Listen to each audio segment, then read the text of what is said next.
Surface Neo is not coming anytime soon. The game bar is getting a big update, and Google's making a big move with Stadia. Or are they?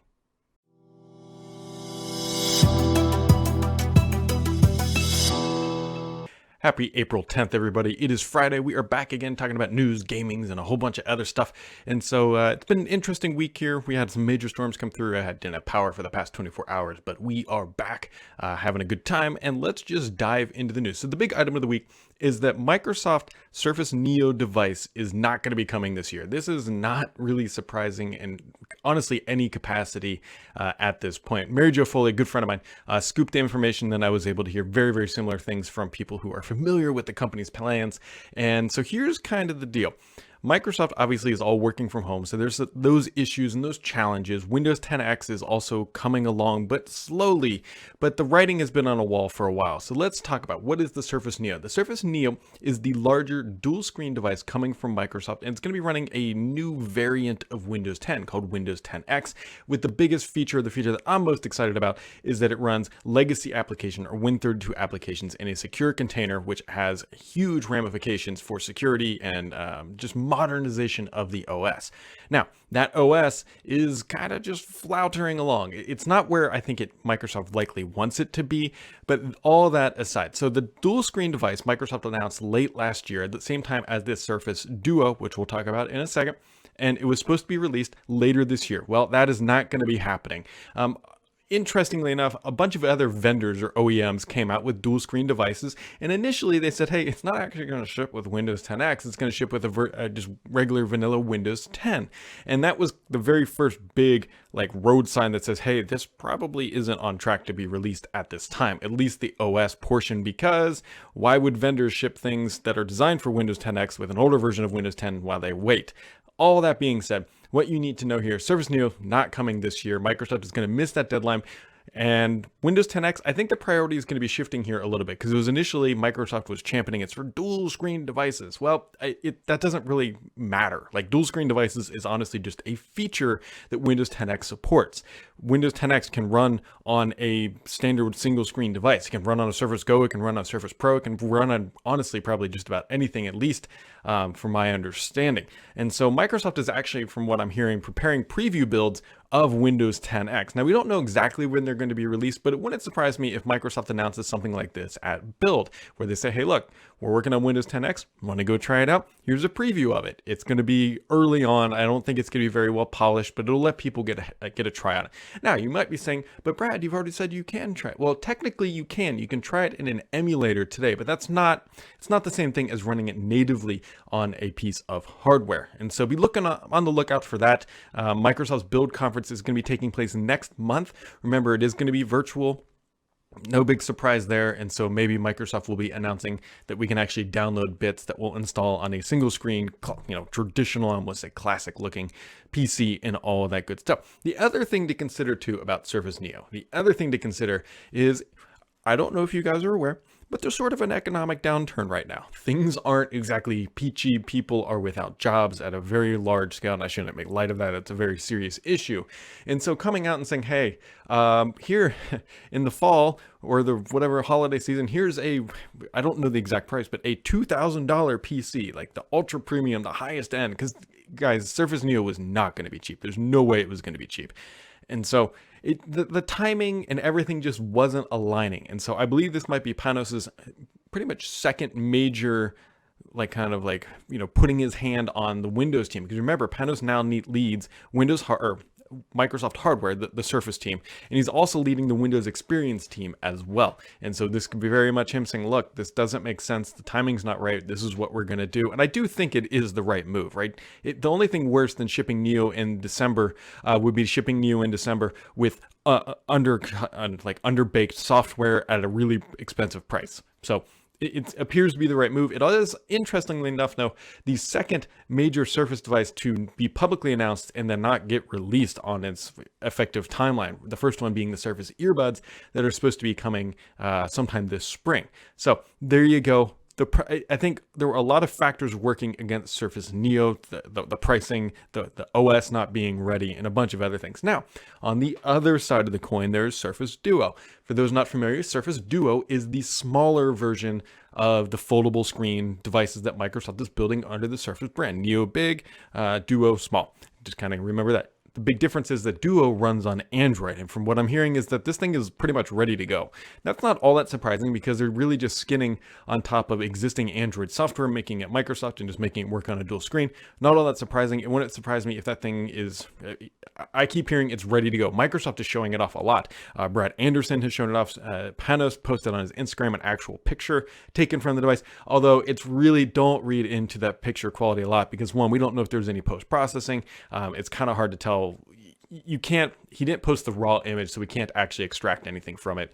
And so it's just a well-lit photo. And as we all know, it's real easy to take a well-lit photo these days. Really, the gains are coming in the low-light photography. But anyway, so if you're a big fan of Surface Duo, it does look like that device will be here on time and on schedule. So that is a good thing. Speaking of in-person events like Microsoft Build, we already knew that Build was canceled. We already knew that E3 was canceled. We already knew that Inspire was canceled. Microsoft is officially saying that all in-person internal and external events are now canceled through July of 2021. So a year from July, we won't have no in-person events. This bums me out because I see a lot of my friends every time I go to these things. That being said, Microsoft is obviously taking precaution because they don't know what is going to be happening with the world and all the diseases and all that stuff. And so they're taking huge precautions. I'm also hearing that Microsoft is taking this as a massive opportunity to rethink its entire conference strategy. Right now, typically they have 2 hardware events of the year, roughly, one in the spring, one in the fall. Then they have Build in the spring, they have Inspire in the summer, and then they have Ignite in the fall. And so these things might be changing. If Microsoft is going to be making big changes to their conference strategy, now is the time to do it since they're going all virtual and they're going to be utilizing Microsoft Teams and Microsoft Live 365 live events using Stream. This is the time that Microsoft is going to be rethinking them and they're going to be implementing a new strategy. We don't quite know what it is yet, but don't be surprised that if the next major conference Microsoft holds looks and feels a little bit different than what we have classically known as Microsoft events.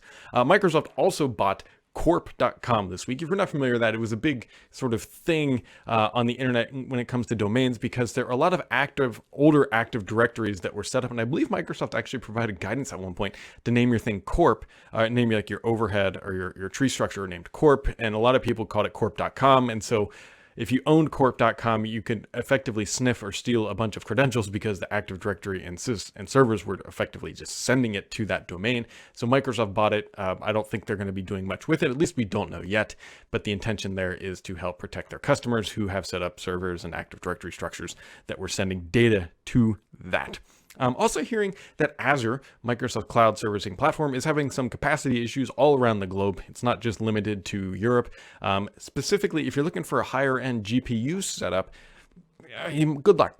Microsoft does have some of these features in the US, and they're pretty much saying, hey, we're out of capacity. I think it's primarily because of this next stat that Microsoft is saying that Teams continues to grow like exponentially. It is crazy.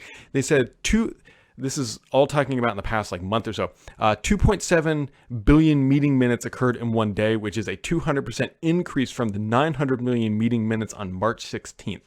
So you can just do the math. They're going from March 16th at 900 million meeting minutes to 2.7 billion meeting minutes. That is a significant amount of growth for Teams, and I suspect that they are using all of their capacity in Azure that they have available to make sure that Teams continues to run very, very smooth, because this is the stress test of stress tests for Teams, and Microsoft does not want anything, and I mean anything, to happen to Teams right now. So much so that Microsoft is actually starting saying, hey, remember Skype? Well, we actually have a feature where you can just click a link and join a meeting, because there's been a lot of talk about Zoom recently. Zoom has really blown up on the scene, primarily because they have this, or they do have this feature. It's really easy to get into a Zoom meeting, right? And we all know about Zoom bombing. But Microsoft actually also had this feature with Skype. They just very poorly talked about it. And so Microsoft has come back and saying, hey, Skype's still here. You can use this thing. Basically, they're riding the back of Zoom has a ton of security issues, a ton of them. You have to be very careful. The state of New York said, hey, our schools cannot use this because when you use Zoom, I'm not trying to trash the entire company, but the problem here is that they made security an afterthought, which is never a good thing because it was very easy to steal credentials and other information. And you can imagine, especially like if you're the state of New York, if you have a student using Zoom and somebody steals their credentials and then logs in and deletes all their data. Yeah. Now you might be saying, why would somebody do that? Well, why would somebody Zoom bomb either, right? People, if it's an easily exploitable tool, people are going to exploit it. They're also saying, making this available or aware because of governments using Zoom as well. It was easy and still is relatively easy to kind of compromise some Zoom security features. So they're hiring a bunch of people to bolt on security stuff. Take it for what you will. Microsoft is riding high on Teams, trying to promote its security features, and they're saying, hey, look, Skype is pretty secure too, so you might as well use that as well. So on to the gaming news of the week. So a lot of interesting gaming news this week out actually. I'm going to start with Stadia because Stadia, or Google I should say, announced that Stadia Pro is going to be free, or effectively Stadia is going to be free for 2 months if you sign up with a Gmail account. Interesting timing. Obviously, it's very easy to say, hey, look, people are stuck at home, economic crisis. This is a really, really nice thing for Google to do. Go play these games for free. I think it's just a cleverly wrapped marketing strategy. Not hating on it. Other companies are doing a lot of free stuff. Microsoft did it with Teams. And so Google is just coming and say, hey, look, go and use it. Now, we also know the other side of the story that Stadia doesn't appear to be doing all that well, at least not yet. And so this could be just a big, huge pool of Google saying, look, we're going to give it away for free for 2 months. Anybody that uses it then becomes a hot lead, and then they're going to try to grow the service from there. I don't blame them. It's kind of good all around. It gives you free access to these games. It's worth trying out. If you have never tried Stadia and you have a Gmail account, or just go make one for free, I honestly think it's worth trying out. It's a pretty neat service. The challenge is that it's not, I think, fundamentally better than what, say, Microsoft is doing with xCloud and some other services out there. But free is free. If you haven't tried it, go try it. It's free. Sony, as we all know, unveiled the PlayStation 5 controller. Been pretty basic reception across the industry of it. It says, hey, this is a move in the right direction. I don't think anybody's looking at that saying, oh my God, what has Sony done? The one thing that they have not done, although there were some interesting polls out there from Sony fans, honestly, saying, hey, would you prefer the asymmetrical or symmetrical design? The Xbox controller is asymmetrical, meaning it doesn't line up, right? It's offset. I'm not going to grab a controller. Well, I will. Meaning, if you're on the audio version, you won't know what I'm doing. Right? Offset here, right? Up, high, and low. And obviously, PlayStations are on the same parallel. And it sounds like Sony fans actually want it asymmetrical. If you go look at the most popular third-party PlayStation controllers, it was that asymmetrical design. Sony isn't quite going there yet. Maybe we'll see that on the PlayStation 6, or maybe they'll come out with an official accessory. Whatever. Doesn't matter. It looks good. It's coming out, and we'll know more, hopefully, about it here in the near future. Microsoft is making huge updates to Game Bar. Game Bar, I think, is honestly one of Windows 10's hidden features that it's there. People kind of know about it, but nobody is really using it at scale. It's a really cool feature. It's just Windows key G, and you might be saying, hey, I'm not a PC gamer. Why would I use this? Here's a great feature. There's a screen recording built into Windows 10 that is super easy to use. Windows key G, hit record, and it just saves it into your capture folder. Everybody should be able to use that. It's built into Windows 10. But the news is that they are opening it up to third parties, including like XSplit, which I'm a heavy user of. Actually, that's what I'm using to make this software, or this video and audio and all that good stuff. And so they called it an Xbox Game Bar store or something like that. It's just in the Microsoft store. It's nothing crazy like that. But they're opening it up to third parties. Their extensibility is a huge feature that should help grow the Xbox Game Bar features and functionality. I'm looking forward to that. It's the right move from Microsoft. Everybody should be excited about that because it's bringing free features to Windows 10, and who doesn't love that? Microsoft also announced that the Xbox is getting an update to the UI. A lot going on there. They're simplifying the guide layout. Now, if you're hoping that when the Xbox Series X launches, it's going to have some fancy brand new interface, completely different and radically different than what we see today, I don't think that's going to be the case. I think Microsoft is just going to continue to iterate upon what they have because they've been changing it very frequently. I don't know if you guys have noticed, but they roll out a lot of UI updates across the Xbox platform, and I think the idea is to have a consistent experience across all the Xbox consoles.